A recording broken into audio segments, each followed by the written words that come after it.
ባሰብኩት ልቤ ይመሰጣል። ከዚህ በላይ ፍቅርስ እንዴት ይገለጣል? ሰባቱ መቶላይት ወዴት ተጋረዱ? ሰባቱ መብራቶች ወዴት ተሰናዱ? ታናሽ ታናሽ ሙሽራ ነሽ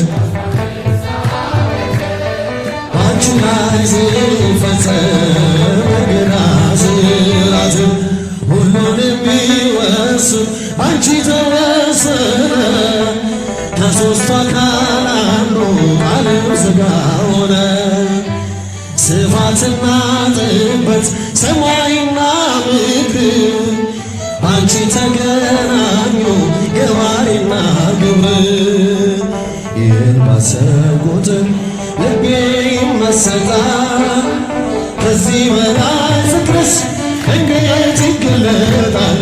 ሰባቱ መቶላይት ወዴት ተጋረዱ?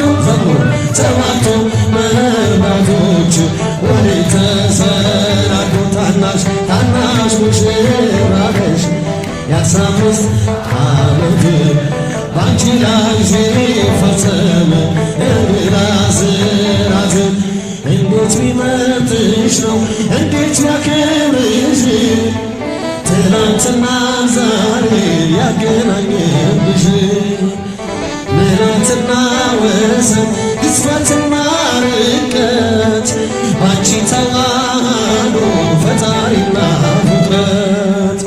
ይህን ባሰብኩት ልቤ ይመሰጣል።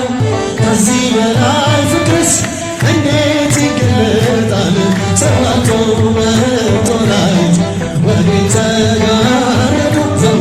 ሰባቱ መብራቶች ወዴት ተሰናዱ? ታናሽ ታናሽ ሙሽራ ነሽ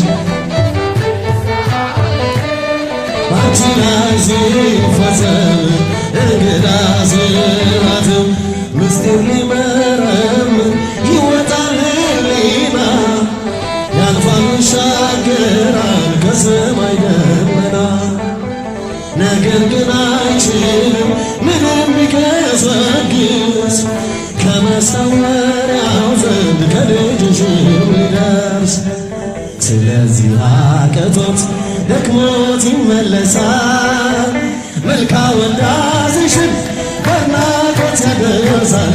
ሰባቱ መቶላይት ወዴት ተጋረዱ?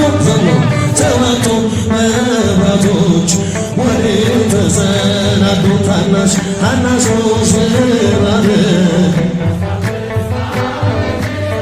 ባንቺ ላይ ሲፈጸም እንግዳ ሥርዓት በዘባነ ኪሩብ ለሚቀመጠው በእሳት ድንጋዮች ቅጥሩን ላጠረው ዘምሩ ለእግዚአብሔር ለጌታ ዘምሩ የተከበረ ነው በሰማይ በምድሩ የተከበረ ነው በሰማይ በምድሩ በዘባነ ኪሩብ ለሚቀመጠው በእሳት ድንጋዮች ቅጥሩን ላጠረ ዘምሩ ለእግዚአብሔር ለጌታ ዘምሩ የተከበረ ነው በሰማይ በምድሩ የተከበረ ነው በሰማይ በምድሩ ኢሳይያስ